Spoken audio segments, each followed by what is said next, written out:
Friends, കല്ലു സൈഡിലേക്ക് എല്ലാവർക്കും സ്വാഗതം. നമ്മളിന്ന് എന്റെ സ്വന്തം നാട്ടിലുള്ള തൂക്ക മഹോത്സവം കാണാൻ പോവുകയാണ്. അപ്പൊ പോയാലോ?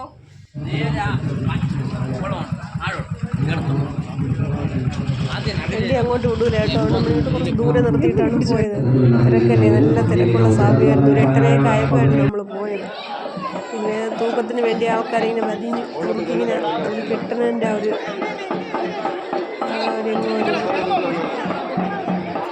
ഈ ഇരട്ട തൂക്കമായിരുന്നു കേട്ടോ. ഇരട്ട തൂക്കത്തിൻ്റെതാണ്.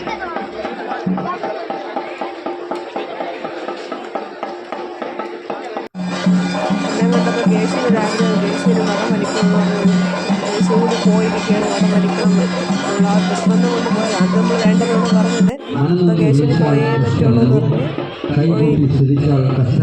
ഞാൻ വിട്ടില്ല. അവൻ മൂന്ന് വളയെന്തോ പോയി. 3 സ്റ്റെപ്പ് വലിച്ചിട്ട് പിന്നെ നമ്മൾ നിർബന്ധിച്ച് വിളിച്ചുകൊണ്ട് വരാൻ തിരിച്ച്. ഭക്തരുടെ അനുഭവങ്ങളും പ്രാർത്ഥനകളും മാറ്റുന്ന ശ്രീ ഗീതകേശിയമ്മയും സർവസന്നാഥ സൗഭാഗ്യം നൽകുന്ന യക്ഷിയമ്മയും അനുഗ്രഹ കലകളോടുകൂടി നിൽക്കുന്ന മൂത്തോളം ശ്രീ ഭദ്രകാളി ക്ഷേത്രത്തിലെ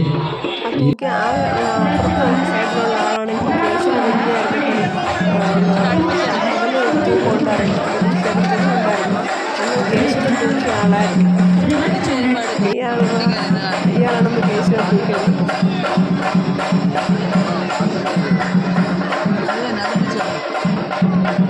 ഇരട്ട തൂക്കമായിരുന്നു. അത് കേശുവിന് ഇരട്ട തൂക്കമായിരുന്നു. ആ പുള്ളിയുടെ ഈ തൂക്കത്തിന് വടം വലിക്കാനുള്ള കേശു കൊടുക്കും. അതാണ് ഒരു കേശു വലിയൊരു അതിശയം തമാശയായിപ്പോയി.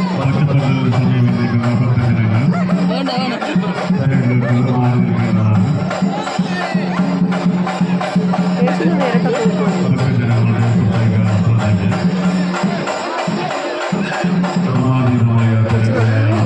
ഉണ്ടായിരുന്നു, പേടിയുണ്ടായിരുന്നു എല്ലാവർക്കും. നല്ലപോലെ ആ കൊച്ച് നല്ല ഒരു റെഡി ആയില്ലേ. അത് കാണുമ്പോൾ എല്ലാവർക്കും ടെൻഷനൊക്കെ ഉണ്ടായിരുന്നു. പക്ഷേ ഭാഗ്യമുള്ളൊരു കുഴപ്പമില്ല.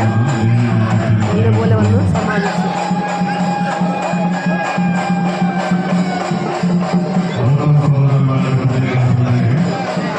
കൊച്ചിനെ കൊടുക്കാനായിട്ട് കൊച്ചിനെ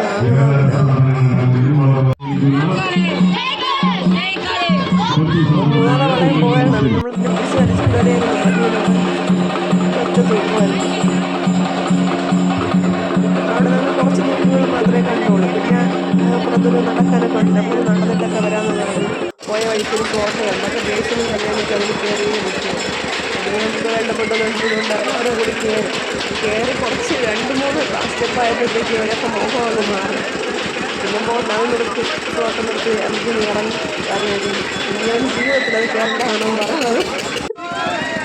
ഈ കൊച്ചു വീഡിയോ ആണ് കേട്ടോ. ഇതൊക്കെ ഇഷ്ടമായെങ്കിൽ നിങ്ങൾ എല്ലാവരും ലൈക്ക് ചെയ്യണേ, ഷെയർ ചെയ്യണേ, സബ്സ്ക്രൈബ് ചെയ്യണേ, സപ്പോർട്ട് ചെയ്യണേ. അവിടുത്തെ കടകളാണ്, ഒരുപാട് കടകളൊക്കെ ഉണ്ടായിരുന്നു. അങ്ങനെ കേശുവും കുറച്ച് ടോയ്സൊക്കെ വാങ്ങി. നല്ല തിരക്കാണ്. സന്ധ്യ സമയമൊക്കെ വെയിലൊന്നും ഇല്ലാത്ത സമയമല്ലേ, നല്ല തിരക്ക്. ഇത് കഴിഞ്ഞ വർഷം കേശു പറഞ്ഞ വാങ്ങി ടോപ്പായി പോയതാണ്. പക്ഷേ ഇപ്രാവശ്യം വാങ്ങി സക്സസ് ആയിട്ടുണ്ടായിരുന്നു. ഓക്കെ, ടാറ്റ.